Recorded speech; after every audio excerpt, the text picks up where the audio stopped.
forces were coming across small groups of miners, and they'd corner them and disarm them and arrest them. And they would set the POWs in front of them as human shields and march them at gunpoint. At this point, they came across 2 miners. And they had guns, so Captain Brockus approached and demanded to know why they were armed. They told him it was their business, and one of the state police shouted from the crowd that they'd come to get you goddamn miners, and it was then that the shooting started. Miners emerged from the trees and began firing on Brockus's men. 3 miners went down immediately, another was hit. Bullets whizzed through the forest and through the walls of cabins and tents. Brockus's men are being hit. He looked around at the chaos. He thought maybe this was a mistake, and so he orders his men to retreat, and they go tearing down the mountain. Well, word spread that the thugs had attacked. The miners were going home, and the thugs attacked anyway. People were dead. Miners came from all around and saw the bloody bodies. Women and children were screaming and crying. The miners saw that, many of them over the corpses of their husbands and fathers. They told the men that the state police had come down in the middle of the night and hundreds of them had opened fire on their homes. Terrified women and children fled down the road and as they went spread word among the miners what had happened. This time, when the miners assembled, they would not be turned back. 13 and 14-year-old boys stood armed alongside their fathers and older brothers. On Wednesday morning, August 31st, 1921, all the building frustration and anger and resentment that had bubbled up over the years in the West Virginia coal fields exploded into full-scale war. The President of the United States ordered the U.S. Army to go put down the miners' rebellion. Now, Don Chafin calls on neighboring McDowell County for reinforcements. He asked the middle class and professional citizens there to send all the men that they could to fight off the barbarians headed to Blair Mountain. And so McDowell sent their bankers, their lawyers, their businessmen and doctors, 600 more men reinforcing Chafin's defenses on the ridge. But no fewer than 10,000 miners were headed their way. Some estimates have the number at 12 to 15 or even 20,000. 2 or 3 times as many. Wives working as nurses and cooks, young boys as supply runners and messengers supported the army in non-combat roles. The word in the capital and among the mine owners had been that all the trouble was being caused by the hotheads from Kanawha County, the same miners who'd given the state so much trouble a decade before at Paint and Cabin Creeks. And certainly those miners were a strong element, played a major role in getting the march going, but by the time the army reached Blair Mountain, everybody realized that this was way bigger than one county. Miners from Mingo, Logan, Boone, McDowell, and other counties were there. Miners from even further away. It seemed as if all of southern West Virginia had risen up in rebellion. As Savage says, George Washington had fewer soldiers at the Battle of Trenton, the engagement which changed the course of the American Revolution. And that morning, the miners began their ascent up Blair Mountain. Almost immediately, rifle and machine gun fire began spraying down the mountainside. Aircraft appear overhead and begin dropping bombs. These were Chafin's planes, dropping improvised bombs that were about 2.5, 3 feet long and maybe 6 to 10 inches in diameter. I've seen one of them before. I don't have the measurements exactly in my head, but they had put them together, basically giant pipe bombs rigged up, and they would fly over and drop these down on the miners. And some of these things turned out to be duds, and they were captured by the miners. That's why I've seen one of them. It's on display at the Blair Mountain Museum in Matewan today. A few days of military training was not enough to turn the miners into a Navy SEAL team, so their tactics were sloppy and their coordination was often non-existent, but they were brave. I mean, just think, without being given orders from an officer, without just you and your boys storming up a mountain with dug-in machine guns firing down on you while planes are dropping bombs on you, and you and your friends are storming up this mountain. It's crazy. It takes a lot of training, a lot of military training to get trained infantrymen to go up a hill like that. And these miners were doing it. Small units made their own way up the mountain, fired their weapons and then attracted fire, and they'd retreat and then try to make their way up another way. The whole thing was somewhat disorganized. It wouldn't have impressed Napoleon, but the miners were brave. Now just imagine a group of you and your friends tearing up a mountainside with machine guns dug in to trenches pouring down on you while planes are dropping explosives on you. It takes a lot of training to get infantrymen to do something like that, and these miners were doing it. They did have one thing that Napoleon would have understood well, and that was numbers. They swarmed Blair Mountain like angry bees. Corbin's account reads, quote, "When the miners arrived in the battle zone and began to fight, they demonstrated preparedness and organization. Arriving on foot and in cars, trucks, and trains that they had commandeered, the miners, with cartridge belts and packs, rolled as neatly and smoothly as a stovepipe, responded to a bugler's sounding of assembly and their sergeant's shouts of 'Packs and guns! Fall in!' A coal company official later testified that, 'I noticed one company march up opposite the station, face to the front, and commanded by a man acting as a captain. He faced the men to the front, like the captain of an army would do. He called the roll. Later he ordered the men to throw down their tin cups. He said they were going into action that night, and he didn't want anything to rattle.' Sentries were then placed along the mountain ridge. Sharpshooters with telescopic rifles were stationed at strategic locations to clean out Chaffin's machine gun nests. The other miners moved out in flank movements, each under the command of an Army veteran. Harvey Dillon, a veteran of the Spanish-American War and World War I, commanded the Drawdy Creek Division. Hewitt Creek Division was led by a former Army colonel, and another high-ranking officer led the charge up Blair Mountain. It was carefully done, a coal operator later testified, just as well as General Pershing had his army in France. The battle raged for over a week. A veteran of the Spanish-American War reported that he heard about as much shooting at Blair as I did at Manila. Planes that the Logan County Coal Operators Association had rented shelled the miners with gas and crudely made explosive bombs for 3 days. As a side note, I think that's probably the first recorded use of poison gas dropped from an aircraft in combat, and it was being dropped on coal miners in West Virginia.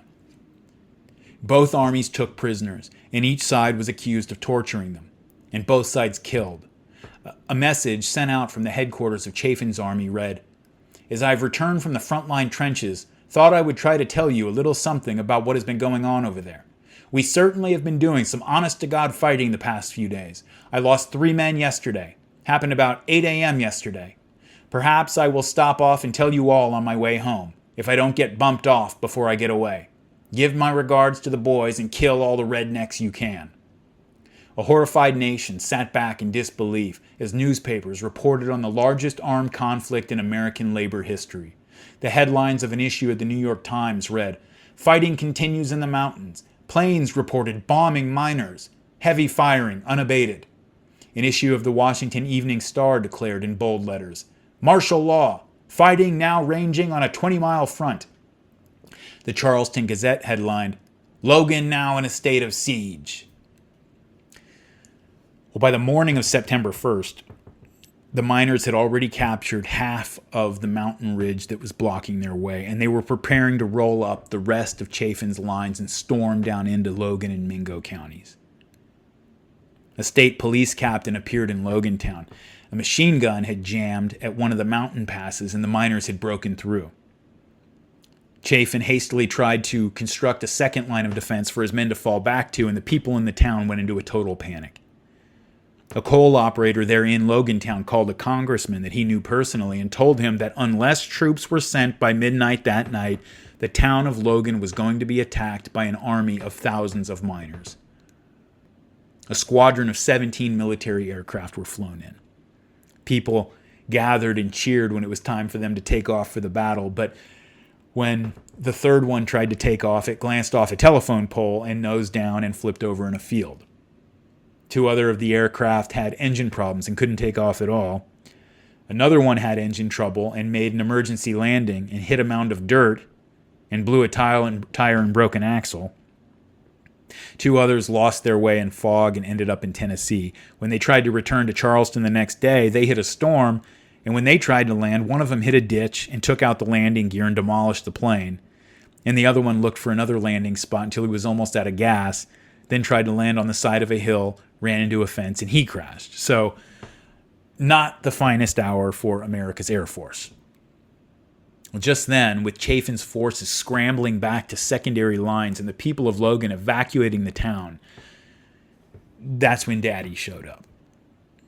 U.S. Army regular soldiers, most of them combat veterans from World War I, began rolling into the area in train cars. Thousands of them. When the miners first saw the soldiers again, many of them were pleased. They smiled and waved. And these men were in rebellion against the coal operators and their local government. But by and large, they were naively loyal American patriots. And they knew the state and local governments were captive to the coal interest. But again, they just thought if they could just get the attention of the federal government, that's all they had to do. Then their case would be heard. Many of them took the arrival of the Army as confirmation that they had been heard, that the federal government was finally sending help. They really thought that. And they thought the Army would settle things down and then, as a neutral party, force a settlement. They didn't imagine that the Army had been sent to take the side of the coal operators and their hired guns. The soldiers arrived coming up behind Chaffin's forces on the Blair Mountain Ridge, told them all to go home. Army men manned their positions and sent word down to the miners that Chaffin's forces were gone, and from now on it would be the U.S. Army that you would be shooting at. And so as word spread that the U.S. Army had arrived, the shooting died down and finally stopped. The miners, again, many of them were war veterans, and they took that very seriously, and they were just, it wasn't just fear. These guys were obviously prepared to die. They're charging machine gun nests, but they were not prepared to fight with American soldiers. They just were not prepared to do that. The miners climbed down their side of Blair Mountain and made camp or prepared to make their trip back home. The miners had sworn an oath of secrecy that held until the oldest of them passed, so we don't know exactly how many were killed, but there were reports of dozens, and some said hundreds dead. I wish this story had a happier ending. After the Battle of Blair Mountain, the miners and the miners' union was pilloried as a bunch of savage Bolsheviks in the nation's business-friendly press. The owners reestablished control of their coal fields, and miners went back to work. Hundreds of them were thrown in prison, and several union leaders were tried for treason. Others, including a pastor who had taken a gun up to march with the miners, were sent up for murder. There were no arrests of the mine guards, or the citizens' militia from Logan, or any of the state police or sheriffs who had beaten and tortured and killed miners in 1920 and 21. Frank Keeney was one of the men who were tried for treason in 1922, but a sympathetic judge, or one who just wanted the whole thing to be over, moved his trial to a friendlier venue where the charges were dismissed. Many other cases were also transferred to miner-friendly jurisdictions, and most of them were dismissed as well. Old Sheriff Don Chaffin was lauded as a hero by the better people of West Virginia, although a little while later during Prohibition, he was caught up in a bootlegging scheme and ended up doing 2 years in prison. The strike in Mingo dragged on a little while longer, but eventually had to be called off. The cost of it had bankrupted Keeney's District 17 of the UMW, and at least 20 people had been killed, not counting the March on Blair Mountain. The coal operators, the county authorities, the better people of West Virginia, and the U.S. Army had finally crushed the Union in the state of West Virginia. In 1920, when all this began, the UMW in West Virginia had nearly 50,000 members. And by 1929, at the end of the decade, it would be down to about 600. The miners crawled back to their company towns. They kept their heads down, avoided the mine guards, and they did what they were told to do. Across the Kentucky border, not too far from our story here in Harlan County, the miners had only begun to fight, and they wouldn't stop for another decade.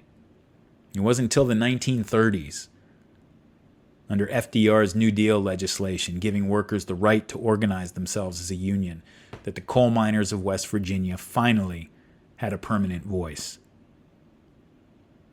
Today, there are less than 10,000 miners working underground in West Virginia coal mines.